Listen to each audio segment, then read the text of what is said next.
שאני לא אבוא עם הגוף שלי זה עומס על הגב שלי. אוקיי? אתם חייבים להשתמש עם הגוף שלכם. ואותך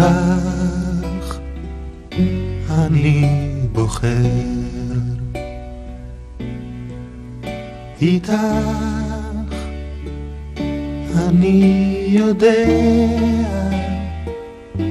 שרק איתך אני חופשי.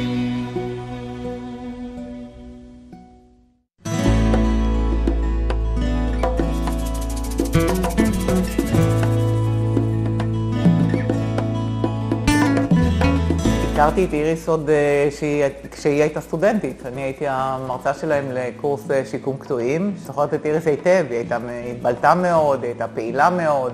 היא הקסימה, פשוט גם אז, גם כסטודנטית.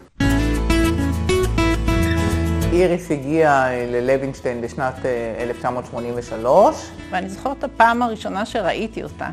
זוכרת מישהי שועטת במסדרון, עם קול רועם כזה, אני ככה בהתחלה לא הבנתי כל כך מה זה.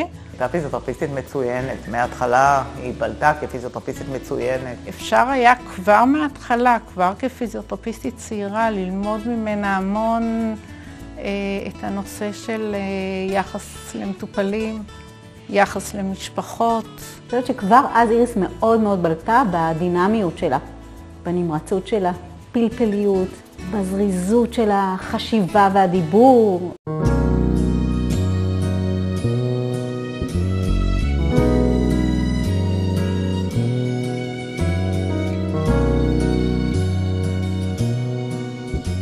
כשאני חושבת היום אחורה על 19 שנים של עבודה משותפת, אני מבינה כמה בנינו את הכל יחד. מאוד השלמנו אחת את השנייה, ומספיק שהיינו מסתכלות אחת על השנייה, והיינו מבינות. לא חושבת שיכולתי לבחור, אם הייתי צריכה לבחור לבד, לא חושבת שיכולתי לבחור יותר טוב, אני מרגישה כאילו הזיווג הזה נשלח משמיים. אני חושבת שאיריס ביצעה את העבודה שלה כשליחות. כל מה שהיא עשתה. איריס עשתה 4 דברים ביחד. היא אף פעם לא עשתה רק דבר אחד. היא תוך כדי זה שהיא כתבה, היא ענתה לטלפון, היא דיברה, מישהו נכנס שאל שאלה, ותמיד ברוחב לב ובסבלנות, והיא פתאום התנתקה מכל מה שהיא עשתה, והייתה מרוכזת רק באותה שאלה שהיא נשאלה.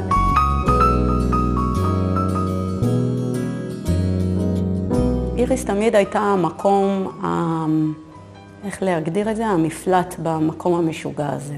אם הייתה איזושהי שאלה מקצועית, פותחים את הדלת, איריס, אני צריכה אותך לדקה. ותמיד התפנה, אפילו שהיא הייתה באמצע ישיבה עם מישהו אחר. איריס בעצם די גידלה אותי. תמיד מהתחלת הדרך, איריס הייתה בעצם דמות שמאוד מאוד נגישה. לכל פיזיותרפיסט. וכל הזמן אני שמעתי ממנה את המשפט של אוקיי, אנחנו עושים עכשיו את זה ואנחנו עושים, אבל מה עוד אפשר לעשות שיהיה מיוחד? בעצם להפוך את הפיזיותרפיסטים במקום הזה לפיזיותרפיסטים מובילים בתחום השיקום. אחד הדברים שאני מאוד מאוד זוכרת זה, קראנו לה פעם לייעוץ בטיפול נמרץ, והיה שם מישהו מחוסר הכרה שהרגשנו שמתחת לפני השטח יש משהו ולא יכולנו לשים את האצבע ולהגיד, הנה, יש לנו ראייה. ואז קראנו לאיריס, ואיריס בפורטיסימו שלה כאילו הצליחה. זאת אומרת, היא דיברה אליו בכזה להט שאמרנו שאיריס מעוררת מתים.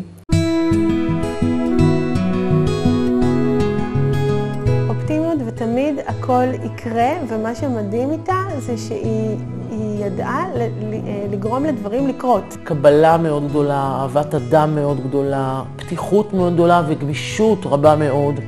יש משהו ביכולת שלה לראות אדם, להסתכל לאדם, לדבר עם אדם בגובה העיניים. זה בכלל לא משנה מה התפקיד שלו. איריס ידעה לתת תמיד הרגשה מאוד ביתית ומאוד חמה, ותמיד לעבור במסדרון ולהגיד, חן, את פה, לא ראיתי אותך, וחיבוק כזה חם. מה שאתה רואה זה מה שיש. כשאתה מדבר איתה, אתה יכול להיות עצמך וזה בסדר, ואתה אף פעם לא צריך לחשוש. תמיד הכוונות שלה תהיינה טובות.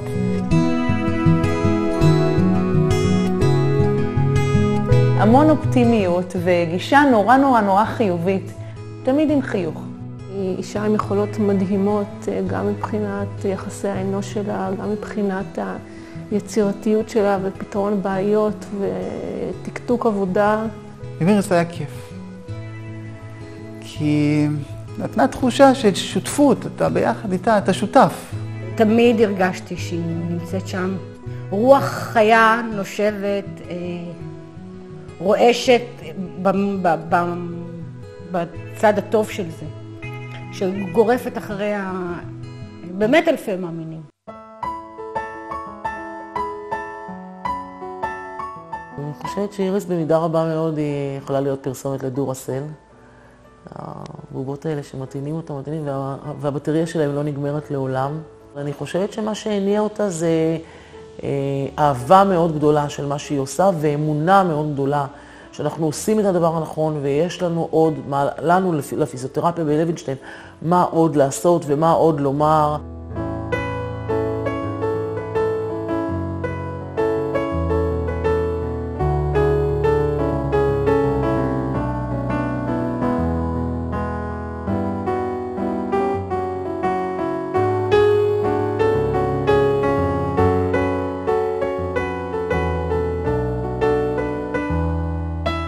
הבחירה באיריס להוביל את הצוות שיבנה קורס שיקום נוירולוגי הייתה מתבקשת לנוכח הניסיון והידע הרחב שרכשה עם הזמן. אבל הסיבה העיקרית הייתה ההתלהבות הסוחפת שלה, שאי אפשר היה לעמוד בפניה, כמו גם הצניעות, הלב הרחב והאוהב, ובעיקר המסירות והשאיפה למצוינות בכל התפקידים שמילאה. הדבר שהיה הכי חשוב לה זה ההדרכה. אני חושבת שזה היה בנפשה. להעביר את הידע ולא להשאיר אותו אצלך, ולשתף מהידיעה שזה רק יקדם אותך ואת הצוות. ואני נותנת התנגדות בהתאם למה שהוא מפעיל. אתם מבינים? אני לא שוברת אותו, אוקיי? אבל ואז באמת יש דחיסה.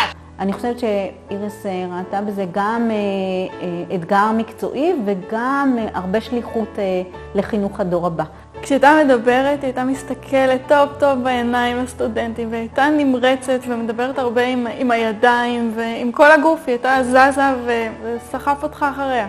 הסטודנטים בעצם הראשונים שהיא לימדה אותם, פתאום ראינו את השינוי באיך שהם הגיעו לבית לוינשטיין, הם הגיעו מוכנים.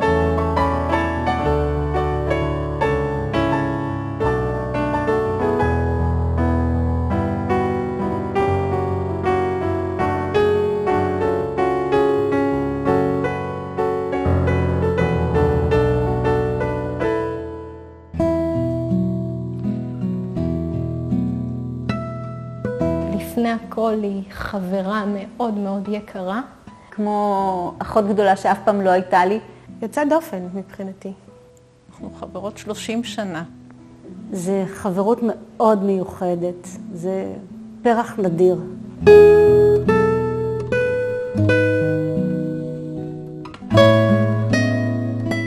היה מאוד חשוב לאיריס בתקופה שהייתה חולה להיות חלק מהצוות. הרגשתי שהיא לא מוותרת והיא מאמינה, והיא דחפה בעצם את כולנו איתה להאמין שצריך להילחם ושגם נצליח לנצח. היא כל הזמן הייתה אומרת לי, מירב, אני מדברת נורא לאט, אני מאוד מאוד איטית. והייתי אומרת לה, איריס, הרי בקצב שאת מדברת, בנורמה, כאילו, מי יכול לעמוד? זאת אומרת, עכשיו גם אם את איטית ואת חווה את האיטיות, אף אחד לא שם לב, כי את עדיין הרבה יותר מהירה מכולם. אני חושבת שהייתה גיבורה, ממש ממש גיבורה.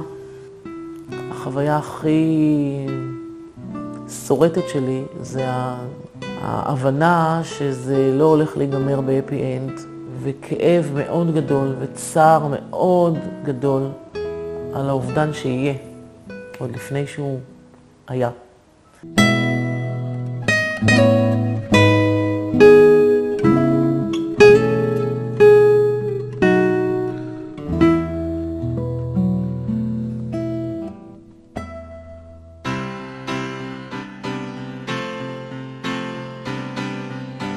במידה רבה מאוד, מה שנמצא היום במחלקה לפיזיותרפיה הוא איריסי. וחלק ממי שאני היום זה בזכותה. היא איתי והיא בתוכי, זאת אומרת, משהו ממני מת איתה ביחד, אבל משהו חי בתוכי. שאמות משהו ממני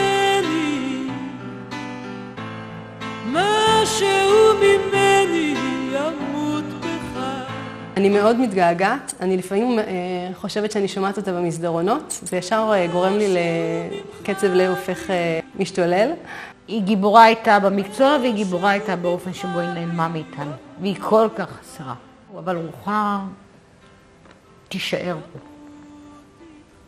אנחנו תובעים את זה. כי כולנו, כן כולנו,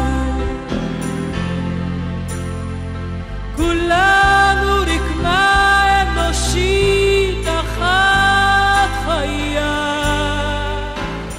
אומרים שלכל אדם יש מחליף. יכול להיות שזה נכון, אני לא יודעת. אבל יש אנשים שאין להם מחליף, כנראה. והאנשים המיוחדים האלה, אני חושבת שאיריס הייתה כזו.